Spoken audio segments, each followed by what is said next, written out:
ഭിന്നശേഷിക്കാർക്ക് ഏറ്റവും കൂടുതൽ സൗകര്യം ചെയ്ത സർക്കാരാണ് കേരളം ഭരിക്കുന്നതെന്ന് കായിക മന്ത്രി അബ്ദുൾ റഹ്മാൻ. ഒറ്റപ്പാലത്ത് ഭിന്നശേഷി സൗഹൃദ ഇൻഡോർ സ്റ്റേഡിയത്തിന്റെ നിർമ്മാണ ഉദ്ഘാടനം നിർവഹിച്ച് സംസാരിക്കുകയായിരുന്നു അദ്ദേഹം. മുന്നിൽ വെച്ചുകൊണ്ട് നൽകാനെന്ന് ഞാൻ ആഗ്രഹിക്കുന്നു.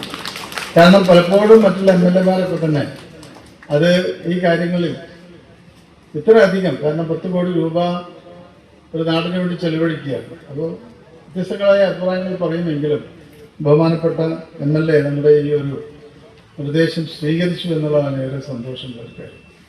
ഇതേ ഭിന്നശേഷിക്കാർക്ക് മാത്രമുള്ള സ്റ്റേഡിയമാണെന്നുള്ള തെറ്റിദ്ധാരണയുണ്ട്. അവർക്ക് ഏറ്റവും കൂടുതൽ പരിഗണന അവർക്ക് നൽകുക. അതോടൊപ്പം തന്നെ പ്രാദേശികമായി നമ്മുടെ കുട്ടികൾക്ക് പ്രാക്ടീസ് ചെയ്യാനൊക്കെ തന്നെ ഭിന്നശേഷിക്കാരായിട്ടുള്ള കുട്ടികൾക്ക് ബുദ്ധിമുട്ടില്ലാത്ത രീതിയിൽ അതിനുള്ള സമ്മതം കൂടി നഗരസഭയ്ക്ക് നൽകാം എന്നാണ് എനിക്ക് തോന്നുന്നത്. അങ്ങനെയാണ് നമ്മൾ ഈ കരാറിൽ പറഞ്ഞിട്ടുള്ളത്.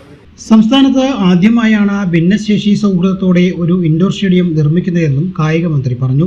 Ottapalam MLA advocate K Premkumar അധ്യക്ഷത വഹിച്ച നിർമ്മാണ ഉദ്ഘാടനത്തിൽ നഗരസഭാ ചെയർപേഴ്സൺ ജാനകി ദേവി, വൈസ് ചെയർമാൻ രാജേഷ്, സ്ഥിരം സമിതി അംഗങ്ങൾ, ജനപ്രതിനിധികൾ, ബദിരമുഖ വിദ്യാലയത്തിലെ PTA ഭാരവാഹികൾ, അധ്യാപകർ, അനധ്യാപകർ, വിവിധ രാഷ്ട്രീയ പാർട്ടി പ്രതിനിധികൾ എന്നിവരും നിർമ്മാണ ഉദ്ഘാടനത്തിൽ സന്നിഹിതരായിരുന്നു.